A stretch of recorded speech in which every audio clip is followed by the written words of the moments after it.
പറയുന്ന സമയം ഞാനും ജിജിയായിട്ടുള്ള ഏതോ ഒരു വീഡിയോ കണ്ടപ്പോൾ ഇവരെ ഞങ്ങളെ കോൺടാക്ട് ചെയ്തു, എൻ്റെ അടുത്ത് വന്നു. അന്ന് ഞാൻ അദ്ദേഹത്തിന്റെ കയ്യെ പിടിച്ചിട്ടൊരു കാര്യം പറഞ്ഞു, എനിക്ക് എൻ്റെ അപ്പനും അമ്മയൊന്നും ശുശ്രൂഷിക്കാൻ ജീവിതത്തിൽ പറ്റിയിട്ടില്ല. ഞാൻ ജീവിച്ചിരിക്കുന്നവൾ എൻ്റെ അപ്പനും അമ്മയെ പോലെ ഞാൻ കൂടെ നിർത്തിക്കോളാം, നിങ്ങൾ ഇവിടെ നിൽക്കും, മരിക്കുന്നതിനെ കുറിച്ച് ചിന്തിക്കേണ്ടെന്ന് പറഞ്ഞു. അന്ന് മുതൽ അവരെൻ്റെ കൂടെ ഉണ്ട്. ഓക്കെ, ഇത്രയും കാര്യം നിങ്ങൾക്ക് ക്ലിയർ ആയി. ഇനി എങ്ങനെയാണ് ഫിലോകാലിയ ചാരിറ്റബിൾ ട്രസ്റ്റ് ഉണ്ടായെന്ന് ഞാൻ പറയാം. 2018 പ്രളയത്തിലെല്ലാം നഷ്ടപ്പെട്ട് കഴിഞ്ഞപ്പോൾ ഞാൻ ഒരുപാട് വിദേശ പ്രോഗ്രാമുകൾ നടത്തി വന്ന് കുറച്ച് കാശ് കൊണ്ട് എൻ്റെ വീട് പുതുക്കി പണിത് ബാക്കിയുള്ള കുറച്ച് കാശും യൂട്യൂബ് ഫേസ്ബുക്കിൽ നിന്ന് എനിക്ക് കിട്ടിയ കുറച്ച് വരുമാനമുണ്ട്. അത് വെച്ചിട്ട് ഈ നാട്ടിൽ തന്നെ കൊമ്പത്ത് കടവ് എന്ന് പറയുന്ന സ്ഥലത്ത്, ചാലക്കുടിയിലെ കൊമ്പത്ത് കടവ്, സുലോചന എന്ന് പറയുന്ന ഒരു വൃദ്ധ, അവരുടെ മോള്, ഭർത്താവില്ല, മോൾക്ക് 2 കുഞ്ഞുങ്ങൾ, ഇവർ ഒരു ടാർപ്പാളി ഷെഡിൽ മഴയത്ത് കിടക്കുന്ന ഫോട്ടോ ഒരു പത്രത്തിൽ കണ്ടു. ഞാൻ അജുവിനെ ഏൽപ്പിച്ചു, ഇവൻ അന്ന് വണ്ടി ഓടിക്കുന്ന ആളാണ്, മോനെ നീ ഒരു കാര്യം ചെയ്ത് ആ വീട് സത്യമാണോ എന്ന് അന്വേഷിക്കും, നമുക്കൊരു വീട് പണി കൊടുക്കാം.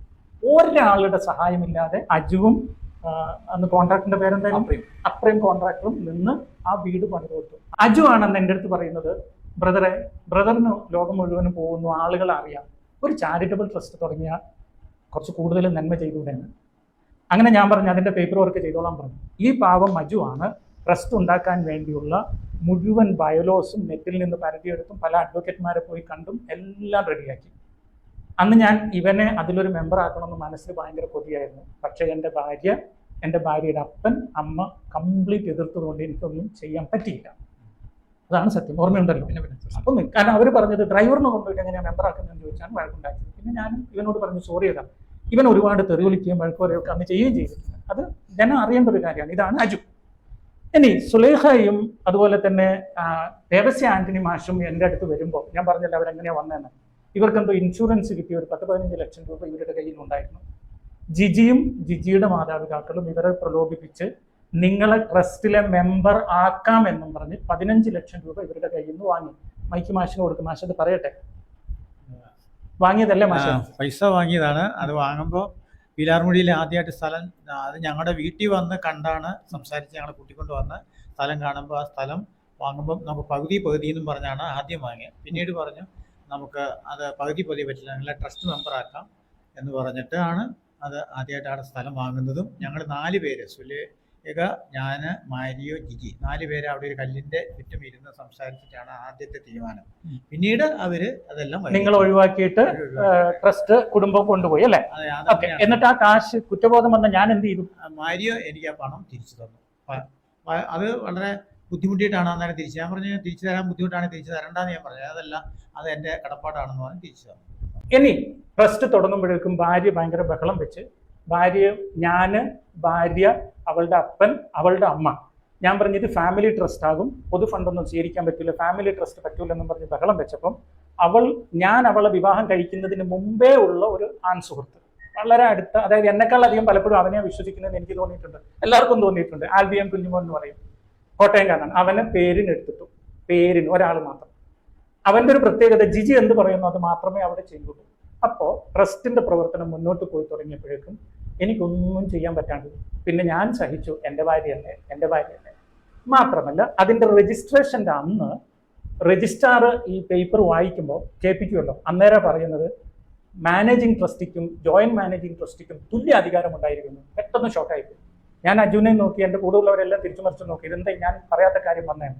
അപ്പോഴാണ് അറിയുന്നത് ഇവളുടെ ഒരു അനുജത്തിയുണ്ട്, ഷീജ, ആലപ്പുഴയാണ് കെട്ടിച്ചത്. ഭർത്താവിൻ്റെ പേര് സേവിച്ചൻ എന്നാണ്, ദുബൈയിലാണ്.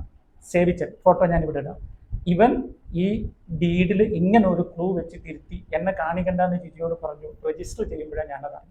അങ്ങനെ ഒരു ചതി തുടക്കത്തിൽ സംഭവിച്ചും പോയി. പോട്ടെ, ഇത് കഴിഞ്ഞ് കോവിഡ് കാലമായതുകൊണ്ട് ഇഷ്ടംപോലെ മരുന്ന് കൊടുക്കുന്നു, ഇഷ്ടംപോലെ വീടുകൾ പണിയുന്നു, നമ്മൾ ഭയങ്കരമായിട്ട് ജനങ്ങൾ സപ്പോർട്ട് ചെയ്തു, ഒരുപാട് നന്മ ചെയ്തു. പക്ഷെ മനസ്സിൽ ഇവരെ ഓർത്തുള്ള വേദന എനിക്കെന്നും ഉണ്ടായിരുന്നു. ആദ്യത്തെ ചതി അതാണ് നിങ്ങൾ അറിയേണ്ടത്. 2023 ജിജിയുടെ അപ്പൻ്റെ അനിയത്തിയുടെ മോൻ എന്ന് പറഞ്ഞാൽ അവളുടെ cousin Santhosh George AC, Thiruvananthapuram. അദ്ദേഹം എന്ത് ചെയ്തെന്നറിയോ? അദ്ദേഹം എൻ്റെ അടുത്ത് വന്നിട്ട് പറഞ്ഞു, ഓഫീസിൽ ജോലി ചെയ്യുന്ന ഒരു പയ്യനുമായി നിങ്ങളുടെ ഭാര്യയ്ക്ക് അല്പം കൂടുതൽ അടുപ്പം ഉണ്ടെന്ന് പറഞ്ഞു. പയ്യൻ്റെ പേര് ഞാൻ പറയുന്നില്ല, ഫോട്ടോ കാണിക്കുന്നില്ല, എനിക്ക് അവൻ മകനെ പറയും. പക്ഷെ ഇച്ചിരി അടുപ്പം കൂടിപ്പോയി, അവരൊന്നിച്ച് ഒരുപാട് വാഹനത്തിൽ സഞ്ചരിക്കുന്നു, അതൊക്കെ ഒന്ന് നിയന്ത്രിക്കണം. ഞാൻ നിയന്ത്രിക്കാൻ ചെന്ന് കഴിഞ്ഞപ്പോൾ, അവരൊന്നിച്ച് ലേറ്റായിട്ടൊക്കെ യാത്ര ചെയ്യുന്നത് നിയന്ത്രിക്കാൻ ചെന്നപ്പോൾ അവനും അതനുസരിച്ചില്ല, ജിജിയും അനുസരിച്ചില്ല. അപ്പോൾ ജിജി ചോദിച്ചു, നിങ്ങൾ എന്താ ഇത്ര സംശയിക്കുന്നത്? അപ്പോൾ അപ്പം ഞാൻ പറഞ്ഞു, ഇത് നിന്റെ സ്വന്തം കസിൻ സന്തോഷാണ് എന്നോട് ഈ വിഷയം പറഞ്ഞെന്ന് പറഞ്ഞു. പിറ്റേന്ന് രാവിലെ ജിജി ഓഫീസിൽ വന്നിട്ട് ചെയ്ത പണി സന്തോഷിന് ഒറ്റ അടിയിൽ അവൻ്റെ ചെവി പൊട്ടി ചോര പുറത്തൊക്കെ ഒഴുകി. ഇവൻ നേരെ ഗവൺമെൻറ് ഹോസ്പിറ്റലിൽ പോയി കിടന്ന് MLC ആക്കി, കേസാക്കി. കൊരട്ടി സ്റ്റേഷനിൽ എത്തിയപ്പോൾ എന്നെ അറിയാവുന്ന സ്റ്റേഷനിലെ പോലീസുകാരൊക്കെ കണ്ണീരോടെ പറഞ്ഞു, ബ്രദറെ ഇത് പുറത്തിറങ്ങാൽ നിങ്ങളുടെ ഫിലോക്കാലിയ പ്രസ്ഥാനം മുളയിലേ നുള്ളിപ്പോകും, ഇതെങ്ങനെയെങ്കിലും പുറത്തുനിന്ന് ഒത്തുതീർക്കണം എന്നുള്ള എല്ലാ പോലീസുകാരും യുനാനിമസ്ലി പറഞ്ഞു. ഒത്തുതീർപ്പാക്കാൻ ജിജി അവൻ്റെ അടുത്ത് സംസാരിക്കുന്നില്ല. അവൻ കസിനാണല്ലോ, കളിക്കൂട്ടുകാരെ ഒന്നിച്ച് വളർന്നതാണ്. അവൻ പറഞ്ഞ 5 ലക്ഷം രൂപ തരണം. ജിജി എൻ്റെ അടുത്ത് വന്നിട്ട് ഒരു 5 ലക്ഷം രൂപ കൊടുക്കുക. ഞാൻ പറഞ്ഞ എൻ്റെ കയ്യിലില്ല. അവൾ പറഞ്ഞ് ട്രസ്റ്റിന് കൊടുക്കണം. ഞാൻ പറഞ്ഞു പറ്റില്ല, ട്രസ്റ്റിന് കൊടുക്കില്ല. നീ ഒരാളെ തല്ലി പൊട്ടിച്ചിട്ട് അതിന് കോമ്പൻസേഷൻ ഈ കഞ്ഞി കുടിക്കാതെ സേവ് ചെയ്ത് ജനങ്ങൾ 50 രൂപ 100 രൂപ 1000 രൂപ ഇടുന്ന ട്രസ്റ്റിൽ നിന്ന് 5 ലക്ഷം കോമ്പൻസേഷൻ കൊടുക്കാൻ ഞാൻ സമ്മതിക്കുന്നുണ്ട്. അന്ന് മാഷിദിനൊക്കെ സാക്ഷിയാണ് അല്ലേ? ഈ അടി ടീച്ചറെ പറഞ്ഞു 22-ൽ 23-ലായിരുന്നു. 22-ൽ. ഓക്കെ, സോറി കേട്ടോ, വർഷം മാറിപ്പോയി. അവർ പറയുന്നത് 22-ലാണ് സന്തോഷിന് ചോര വന്നതും എല്ലാം ഇവരെല്ലാം നമ്മുടെ ഉണ്ടെന്നുള്ളത് നിങ്ങൾ ഓർക്കണം. ഈ 5 ലക്ഷം ഇവരെങ്ങനെ കൊടുത്തെന്നറിയോ? ജിജിയും അക്കൗണ്ടന്റും ഈ ജിജിക്ക് ഇഷ്ടമുള്ള ഓഫീസിലെ അന്നത്തെ ആ പയ്യനും ചേർന്ന് ഒരു ചെക്കിനകത്ത് എൻ്റെ കള്ള ഒപ്പിട്ട്, 2 ചെക്കിൽ 2.5 ലക്ഷമാണ് എൻ്റെ ഓർമ്മ ശരിയാണെങ്കിൽ. അതെല്ലാം തെളിവ് സഹിതം പിന്നീട് പുറത്തു വരുന്നതാണ്. ചെക്ക് ലീഫിന്റെ നമ്പർ അടക്കം എൻ്റെ കള്ള സൈൻ ഇട്ടു. അതെങ്ങനെയാണ് കള്ള സൈൻ ഇട്ടെന്ന്? ഇവർ കള്ള സൈൻ ഇടുന്നത് ഈ ചെക്കിലിടുന്നതല്ല, അല്ലാതെ ഓഫീസിലിടുന്നത് കണ്ട ഒരാളുണ്ട്. ഇത് ഇവിടെ ഇരിപ്പുണ്ട്, മൈക്കൊന്ന് കൊടുത്ത്. ഞാൻ കണ്ടിട്ടുണ്ട്. കണ്ടത് എങ്ങനെയാണെന്നറിയോ? ഒന്ന് പറഞ്ഞാൽ അതെങ്ങനെയാ ചെയ്തെന്ന്. വേറെ പേപ്പറിലുള്ള സിഗ്നേച്ചർ വെള്ളം നനച്ച് അതിലേക്ക് വെച്ച് അമർത്തി വെച്ച് കഴിഞ്ഞിട്ട് അതിന്റെ മുകളിൽ ഒരു കല അവിടെ വീഴുമ്പോ അതിനകത്ത് കൂടെ ഇവര് സൈൻ ചെയ്യാണ്. ഞാൻ ചോദിച്ചു വന്ന് എന്തെങ്ങനെ ചെയ്യുന്നതെന്ന് ചോദിച്ചാൽ പറഞ്ഞു ഇത് ഇവർക്കൊക്കെ അറിയാം, കാരണം ഇവിടെ സാറില്ലാത്തപ്പോ ഞങ്ങൾ ഇങ്ങനെ ചെയ്യാറുണ്ടെന്ന് പറഞ്ഞു. യെസ്, അന്നത്തെ അക്കൗണ്ടന്റ്. അങ്ങനെ കാശ് മറിച്ചപ്പോ ഞാനും ജിജിയും നല്ല വഴക്കായി.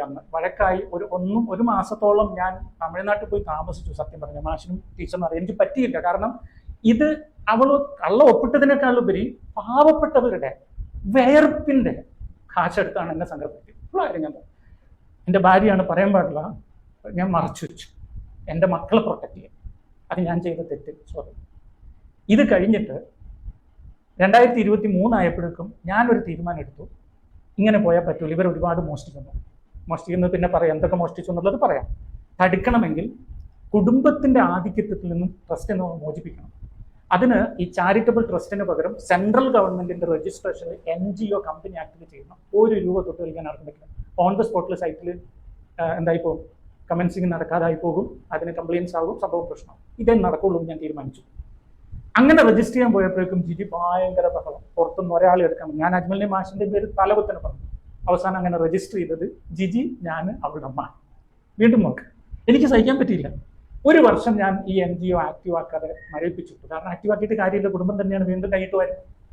അവസാനം 1 വർഷം കഴിഞ്ഞത് കമൻസ് ചെയ്യാൻ ടൈമായപ്പോൾ വക്കീൽ പറഞ്ഞു എന്നാൽ ഇത് വൈൻഡപ്പ് ചെയ്തേക്കാൻ പറഞ്ഞു.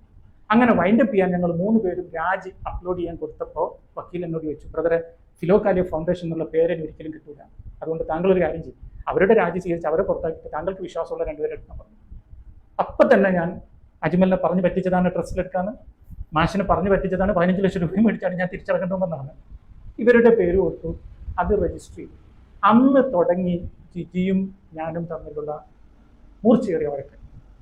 പക്ഷെ ഇതൊന്നും പുറത്ത് ഞാൻ പറഞ്ഞില്ല, ആരോടും പറയാൻ പോയില്ല. കാരണം എൻ്റെ കുടുംബം നമ്മൾ മലനിടുന്ന ഉത്പാദനത്തെ പറഞ്ഞ പോലെയല്ലോ, കല്ല് കുത്തി നാട്ടിക്കുന്നത് എന്തിനാന്ന് വിചാരിച്ചു. എൻ്റെ മക്കള് 2 പെൺപിള്ളേരാണ്, വേണ്ടിയില്ല, അവർക്കൊക്കെ അറിയാൻ പറ്റും. കഴിഞ്ഞ ഈസ്റ്റർ സമയം, ഇതാണ് പ്രധാന പോയിന്റ് ശ്രദ്ധിക്കുന്നത്. കഴിഞ്ഞ ഈസ്റ്റർ സമയം ഞാനൊരു കാര്യം അറിയാണ്. എൻ്റെ വീടിനോട് ചേർന്ന് കിടക്കുന്ന ഒരു കോൺവെന്റ് 4000-ലധികം സ്ക്വയർ ഫീറ്റ് ഉണ്ട്, 9 ബെഡ്റൂം ഉണ്ട്, 9-നും അറ്റാച്ച്ഡ് ബാത്റൂമാണ്, 2 നിലയിലും വലിയ ഹോളുണ്ട്, 2 വലിയ കിച്ചൺ ഉണ്ട്. അത് നാഷണൽ ഹൈവേ നിന്ന് വാക്കബിൾ ഡിസ്റ്റൻസ്, റെയിൽവേ സ്റ്റേഷനിൽ നിന്ന് വാക്കബിൾ ഡിസ്റ്റൻസ്, ബസ് സ്റ്റാൻഡിൽ നിന്ന് വാക്കബിൾ ഡിസ്റ്റൻസ്, ഇതിനേക്കാൾ ഉപരി എയർപോർട്ട് 10-15 കിലോമീറ്റർ ഉള്ളൂ. എങ്ങനെ പോയാലും ആ ബിൽഡിങ്ങിന്റെ വില എൻ്റെ കാഴ്ചപ്പാടിൽ 1.5 കോടി 2 കോടി രൂപ.